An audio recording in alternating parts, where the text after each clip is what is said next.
Hey everybody, this is herculespetix, founder, curator, docent, and gift shop employee of the herculespetix Academy of Comic Book Studies.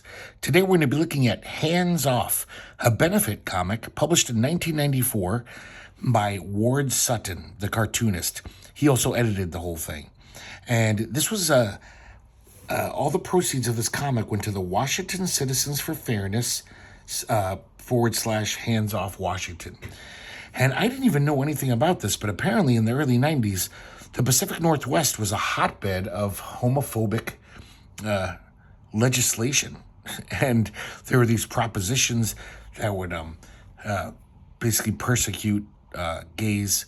And this, the group that the proceeds go to, they were fighting these groups that were proposing these kind of hateful laws. It's just so odd that Pacific Northwest just seems to be like the exact opposite, where it's just like very, it's like queer nation over here, you know, in definitely in Portland, very pro-gay. And so it's sad that like just in the relatively recently, in the 90s, this was a big thing. So, of course, it could come back, especially now that it's 2025.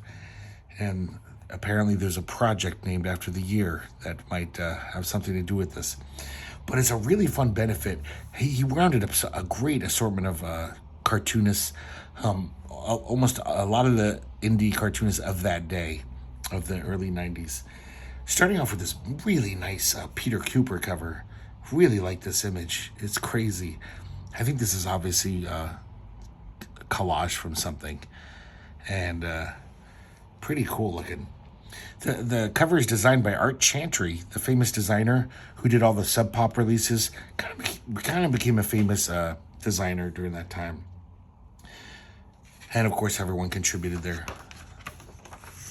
pages. This is a nice inside front cover by Scott Shaw. I'm sorry, not Scott Shaw, Stan Shaw. Very different artist. He did that Billy Wen comic. He's done lots of stuff over the years. I think he went into like graphic design and stuff because he's pretty good. The gay agenda from out of the closet, deviant, twisted, and well dressed. That's pretty funny. We have this little tiny intro up here by Ward Sutton, kind of giving us a little background about these recent developments in the political scene in the Pacific Northwest. And then we have the contents page, which is kind of a fun layout. He has all the artists in word balloons, and some of them are actually going to their art, you know, clip art from the comic. And this illustration was made just for this, you know, this is just for this page is Seth, the Canadian cartoonist, Palookaville guy. Kind of a fun contents page layout. I kind of like it. We start off with Bitchy Butch Gets Really Bitchy by Roberta Gregory. And this is talk. I guess at the time there were all these people getting petitions signed for these propositions. And they kind of cloaked everything in, you know, they kind of soft-soaped. They didn't go out there and say, oh, this bill is going to stop homosexuality. They just say things about, you know, like fairness and equal rights for all. This woman figures out what she's talking about, and she's like, hey, you're not one of those anti-gay groups, are you? And the woman kind of shows her true colors. So when she asks Butchy Butch like basically has a dragon's response and burns her to a crisp and the petition. This is interesting. I guess the religious right, one of their arguments, quote unquote, back then was that gays have an income more than twice that of the average American. Apparently it came from a flawed study. And other studies from like the University of Maryland say that gays' income is less than that of heterosexuals. I do got to say, though, in my life, just looking around, it seems like all the gay people I know, they always do well. They're always like the manager at the place. They're not the grunt worker. I'm not saying all of them, but a lot of them, or they're in like corporate life and stuff. Just my anecdotal opinion. My friend Gerard has a great theory about that. Is that just like, well, gays are smarter to come out back then. It takes a certain kind of emotional intelligence to realize, yeah, I'm going to be persecuted, but it would be really dumb to live my life as a lie. So a lot of people just live in the closet and they're miserable their whole life. Sure, they're not persecuted, but they have a shitty life. So in a way, they're dumb. They're not smart enough to figure that out. This is nice, a nice Joe Sacco page. Vote him down. And this is just a political rant where he's once again summing up the situation and talking about how we got to vote and stop these guys. This is Splat by Dan Savage and Dominic Capello. Dan Savage is the advice columnist in a lot of independent newspapers. I don't know if he's still doing it. I used to read him religiously. He was a really great column. I don't know who Dominic Capello is. A very weird little interesting style. Almost looks like it could be some primitive children's book. And this is another one just talking about the situation. I've talked about this before. The problem with a lot of these benefit books is cartoonists, instead of making the most entertaining, best comic they can make, feel like they have to, be polemical and explain the situation. So sometimes it's not the best comic. It's like, okay, yeah, I agree with you, but it's whatever. It's not that funny or it's not that interesting because you're just, being political. Of course, some cartoonists know how to mix both, and they're funny, and they're still making a good point, but that's hard to do. This is Eric Shanower with some nice, sharp art here. It's a straight world after all, and this takes place in the early 70s, and we see Kevin, who's gay, and Derek, who's straight. Even though Derek is way more flamboyantly dressed, he almost looks like a superhero. And for some reason, there's this background gag of a dog running, and then we see this person in raggedy clothes with a fork and knife chasing after the dog. Like, apparently he wants to eat it? I don't understand what this has to do with the rest of the comic. But Kevin is talking about how much better the world would be if everyone was gay. There'd be a better fashion sense. The arts would thrive. The only children born would be the ones that were wanted and planned for. And there'd be no war because all the muscular men in military uniforms would find each other too cute to kill, to drop bombs on. So wars would stop. And he ends his fantasy with, I don't know why God made straight people in the first place. And his straight friend says, well, it could have been to provide gay people some perspective. And Kevin gives him a look. This is a good example of making an entertaining, funny strip, but also making a point. This is Justin Hampton, and this is kind of like a typical anti-clerical position. We see this horrible, almost demonic-looking priest, and saying, "Do unto others as you would have others do unto you," except, I can't say that word, the F word. So he's this hateful preacher, and he's got all these people riled up with their guns and their knives, and their tanks and their guns. And next we have Ward Sutton, the editor, doing The Line. I like this one. So this guy, he says, our group, we're drawing a line for the moral good of society.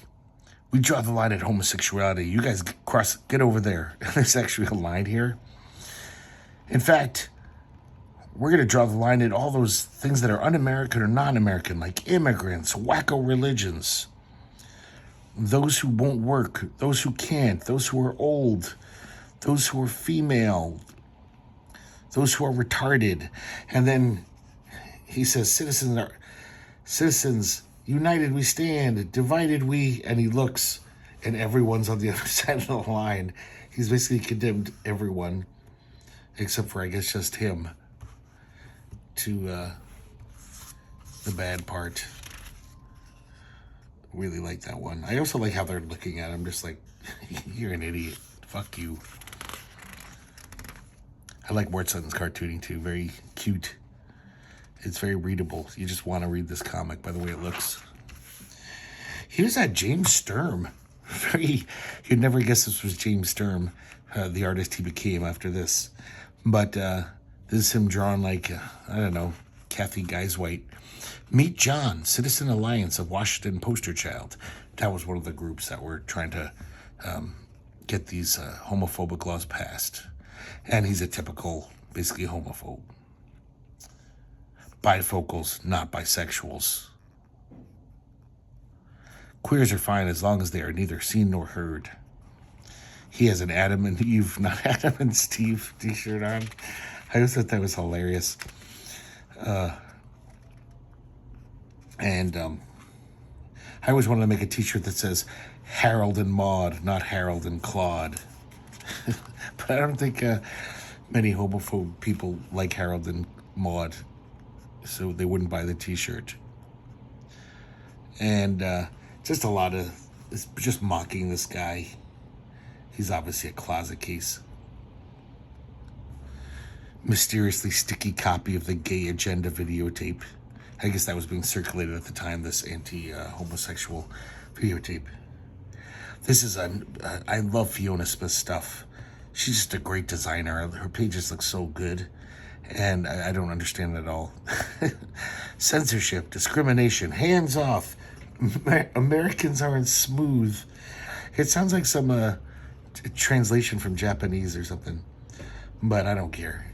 I just like looking at her art. I really like her full color stuff. So this next one is, I think his name's Jason Waskey. And this is just a guy's anecdotal story about living on the east coast of Oregon. I'm sorry, on the coast of Oregon. There's no east coast of Oregon. And how, like, in his small town, there was a bunch of people who were, like, totally into these anti-homosexual laws. The majority, in fact, were.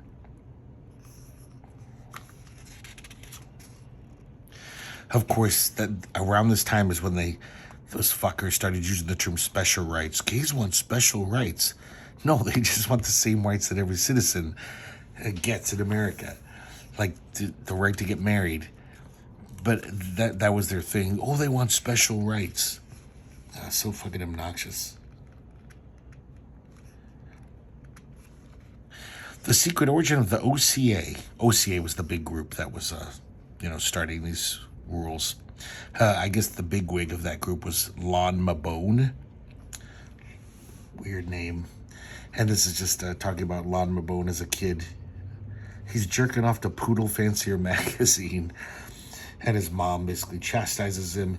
And so he gets down on his knees and prays and says, oh, please, God, I want to make America moral.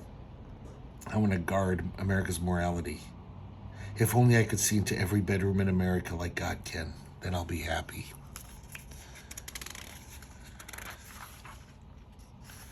Satanic Light, A Cult for Beginners by Michael Dugan.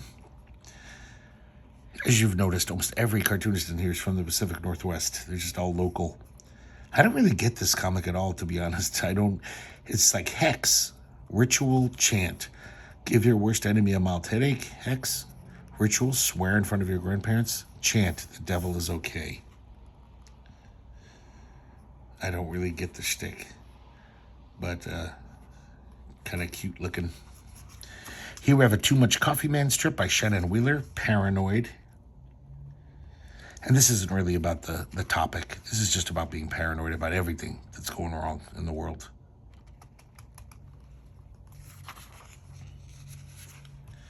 I should mention, I kind of like his style. I'm not a fan of Too Much Coffee Man at all. But he has a nice little style, Shannon Wheeler. This next one's called Celibacy by Megan Kelso. And this is almost like a kind of a beautiful poem. I guess Megan Kelso was going through a phase of celibacy. Or maybe this isn't autobiographical at all. I'm just assuming. So, my body lives 10,000 miles away. Once it was a squirmy thing I lived in. Now it sits on ice. I visit my body occasionally. But I give up on solitary lust. I can remember the feel of a kiss. And she just, the way she describes being celibate is just kind of moving. How you're not even connected to your body. Something about sex is like, it's the most, just nothing feels like that. You can masturbate all you want. It feels good. But it's different than being connected with someone that way. And I'm saying that as an asexual person. I still have memories. So this next one is called Los 47. And this is an old corrido written by Jose Adolfo Afligado in 1901 and translated by Mark Campos, and he does this little drawing. So kind of a lazy contribution. He just reprinted this poem. Well, I guess he translated it and just drew this little drawing. And this is weird. In 1901, this kind of song, sympathetic to the gay men in Mexico City. I guess it was a little club for the gay men to hang out. And every month they had to pay off the cops. And one month they just said, fuck you. We don't want to pay anymore. And the cops beat the shit out of them, rounded a lot of them up. And the ones that couldn't pay the bail, couldn't pay the fine, were just stuck rotting in jail. Everyone could use a rubber. And this is by Mr. Mike. I don't know who that is. I'm pretty sure it's not the old Saturday Night Live guy. And this is Rumpco file number 23. State Senator I Fuck Nuts. And this is kind of almost a character study of this horrible, like, homophobic right-wing senator. Of course, he goes to strip clubs. He's a little perv himself, but then he wants to tell everyone else how they should live, I don't know if I like this Mr. Mike guy. It looks a little slapdash, and not in a good way. Next, we have a story written by Ben Trissell and drawn by Brian O'Connell. Brian O'Connell I'd see around in small press things all the time. He's a really good cartoonist. Like, it looks like he could have drawn for like 2000 AD or Deadline or something like that. Not that he's English, as far as I know. He just looks pretty good. And this is basically just, I think this is the author here, Ben Trissell, just kind of ranting.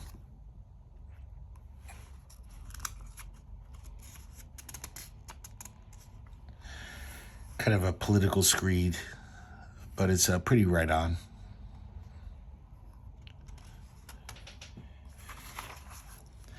Oh, this is a treat. We get 2 Tom the Dancing Bug strips by Reuben Bolling.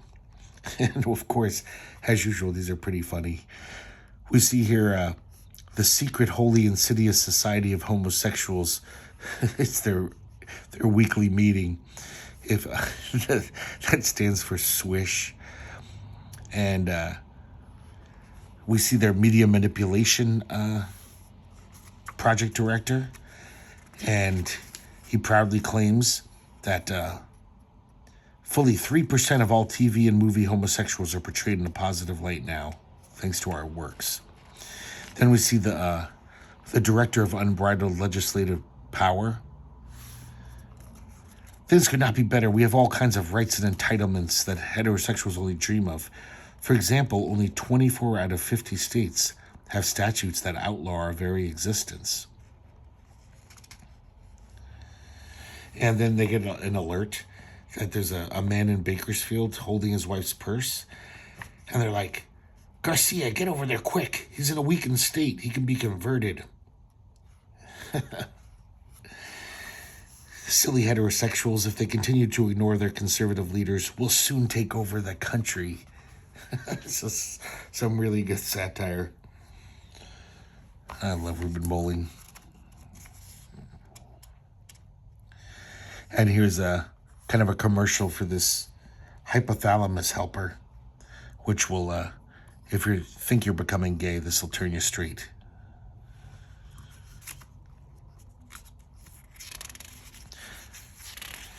I guess it makes more sense than praying the gay away.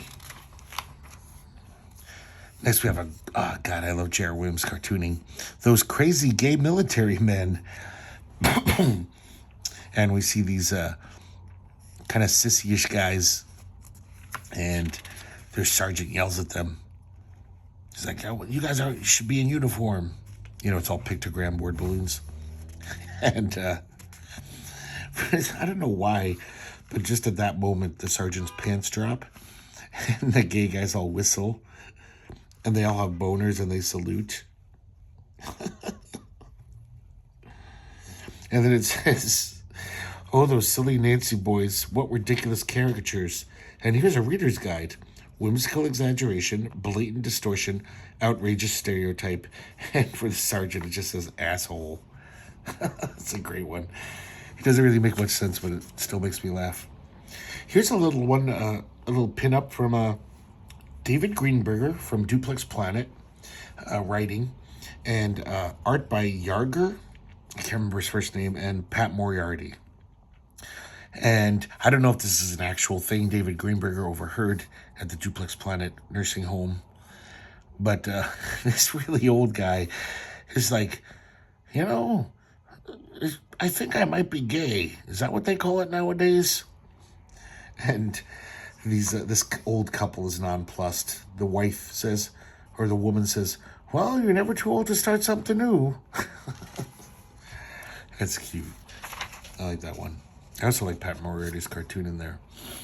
Next, we have Trina Robbins, Human Rights. And it's just, there's a social get-together. It's weird because we just looked at Quack, that on the Skid strip. And it's almost like she's doing the same thing. It's a party, and you just hear Barbra Streisand, healthcare, Stonewall, Ben & Jerry's. You know, just little catchphrases or things that were popular. And there's a drag queen there. And she's bitching about, you know, how this is the time when there was that caning in Singapore. An American got caned by the police. It became a big, almost an international incident. And this drag queen is like saying, yeah, and in Iran, they cut off the hands of thieves. They had to do that to the guy who stole my car. Maybe the Singapore's got the right idea too. And then this person, who I think is Trina, she says, what do you think they would do to you in a country like that? And of course, that shuts up the drag queen, because they'd probably do a lot worse to her. Or him. I don't know how this drag queen identifies. Trots and Bonnie. And this is a new Trots and Bonnie strip. This is hilarious to me, because I remember thinking, not things this stupid, but I remember back, you know, growing up in the 70s when gays were just invisible, and we knew that being like queer was a bad thing, or the F word, you know, or even if somebody said, oh, that's gay, you didn't want to be that, but I didn't really quite know what it was. I didn't quite understand. And so it's this slumber party, all these girls, these tween girls, they're all talking about what they think gays are. And queers have tiny, delicate hands and feet. Some of them wear dresses, and the rest wear motorcycle jackets. One cries while the other insults his taste in furniture. That's so funny. They stick their fists down each other's throats and spit on cats. Oh my God. There's so many funny ones here. I can't read them all, but I wish I could.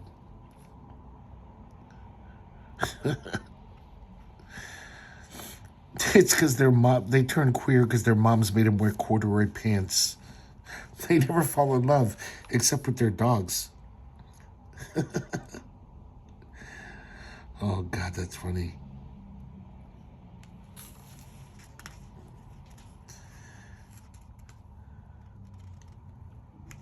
Girl homos just cuddle and talk about their ex-husbands. Oh, that's a really funny one. Probably the funniest Trots of Money I've ever read. Here's Howard and Maxine in Taking the Initiative.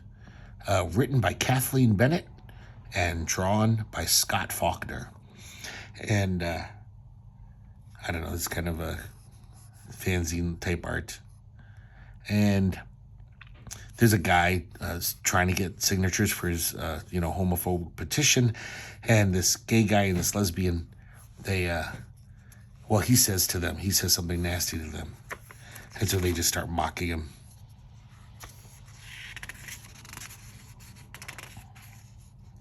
And when she whips out a dildo and says, "Here, let me show you how good the butthole feels," the guy runs screaming. He would have needed a lot of lube anyway. He was so uptight. And a condom to keep your thing clean. Yeah, he was full of shit. Not that great. Next is Bruce Crislip. And this guy did a lot of stuff in mini comics. This is a really bad gag. You think these people are saying all these disparaging things about gays, but really they're talking about Democrats. It really doesn't make sense at all. It doesn't work. And then we get two Dykes to Watch Out For strips. I imagine this one was just reprinted from the strip because it has the number. Alison Bechdel numbers all of her strips. I really like the way she draws, but the strip is way too, is the polemical the word? Just they're always sneaking in little references to political stuff. I mean, I like political stuff, but yeah, Dykes to Watch Out For. It kind of bugs me, this strip. It's like a soap opera, and then every other panel, somebody has to say something like very PC. Even though I agree with all of their beliefs, most of them, I still don't like it. I think that she made this one just for this comic. And this is one of the Dykes to Watch Out For. She's just going through a day where, there's homophobic graffiti. Her coworkers, all know she's a lesbian, so all they want to talk about is, gay and lesbian topics. And she sees the posters, no special rights for homosexuals. It's the Christian Families Alliance, whatever. And when she gets home to relax to watch some TV, they're watching Seinfeld, and there's jokes about lesbians. And she's tells her girlfriend, she says, I kind of miss when we were invisible. Man, I love this page. This is by David Lasky. I never seen him draw like this. This totally reminds me of early 70s kind of pop art type stuff. It's kind of cool looking. And this is just about Oscar Wilde. And Oscar Wilde went through a famous trial where he was actually jailed for being gay. The sad thing is that he sued this guy who accused him of being gay. I guess he was having sex with this guy's son. So this guy started disparaging Oscar Wilde. I love how he calls him a sodomite. He doesn't even know how to spell sodomite. Just shows his intelligence level. But then the court actually said, well, actually, no, you can't sue him because he's not lying. And in fact, you are gay, so we're throwing you in jail. And just talks about all the aspects of it, how he died alone and penniless and sad, a lonely, broken man.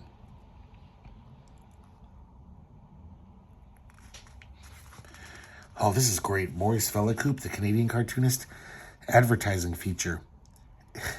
Is that annoying 5 o'clock shadow causing you trouble? Try men. Which just happened to me. Many of my girlfriends. I've always had either stubble or a beard because I hate shaving. And of course, doesn't feel nice. And it says, men now with less sensitive skin. Man, they're everywhere. That's a good one. Next, we have 2 strips by Donna Barr. First one featuring her character, the Desert Peach. The Desert Peach is Rommel's prettier brother during World War II. And I never really read many of the Desert Peach comics, But the little I have seen, like in anthologies, they're pretty good. I like Danabar's style. It's kind of a little sloppy, but also not. That's a terrible description, sorry. I just like it. Let's just say that. It isn't interesting when we see the Desert Peach as an old man living with his lover, and they're kind of commenting on this law, how similar these 90s laws are to the Nazi law. It's called number 175, and that was the anti-homosexual law in Nazi Germany. This one I don't really quite get. The bar girls in What Is This Stuff? And just these two characters, once again, talking about this law. It's not that good. This is nice. Generic comics, 2 pages of Peter Bagge gags. And these really have nothing to do with the benefit topic. It's just, they're all like foul jokes, though. Like Negro joke, rock band joke, breast joke. And they're kind of funny, actually, even though they're meant to be moronic. They're basically supposed to be the stupidest jokes ever.